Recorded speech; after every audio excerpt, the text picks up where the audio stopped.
അപ്പൊ നമുക്കല്ലേ ഇന്നത്തെ സന്ദേശത്തിലേക്ക് സ്വാഗതം. തിരുവെഴുത്ത് തെറ്റിനെ കുറിച്ചുള്ള ബോധ്യത്തെക്കുറിച്ച് വളരെയധികം സംസാരിക്കുന്നു.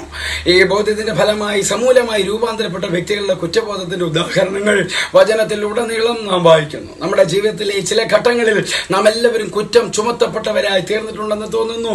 ശിക്ഷാവിധിയുടെ അർത്ഥം എന്താണ്? അത് എത്രമാത്രം ആവശ്യമായിരുന്നു. നാം തെറ്റ് ചെയ്തതിന്റെ കുറ്റബോധം എന്നതിലുപരിയാണ് ആ ബോധ്യം. നാം ചെയ്തുകൂടാത്തത് എന്ന് നമുക്കറിയാവുന്ന എന്തെങ്കിലും ചെയ്തതിന് ശേഷം കുറ്റബോധം തോന്നുന്നത് സാധാരണമാണ്. കുറ്റബോധം ഒരു വികാരത്തിന് മുകളിലേക്കും അപ്പുറത്തേക്കും കടക്കുന്നു.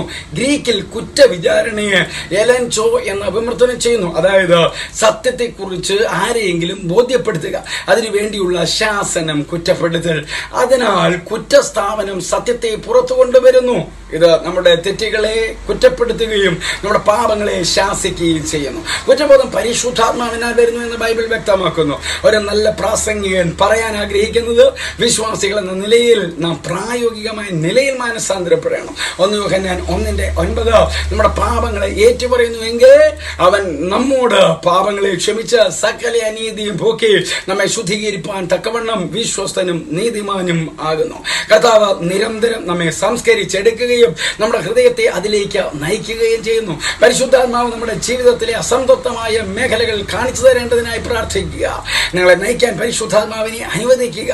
ഇതുമൂലം നിങ്ങൾക്ക് കർത്താവിന് മുമ്പാകെ ഒരു നല്ല മനസ്സാക്ഷി ഉണ്ടാകും. ക്രിസ്തുയേശുവിലൂടെ ഒരു നല്ല ദിവസം ആശംസിക്കുന്നു.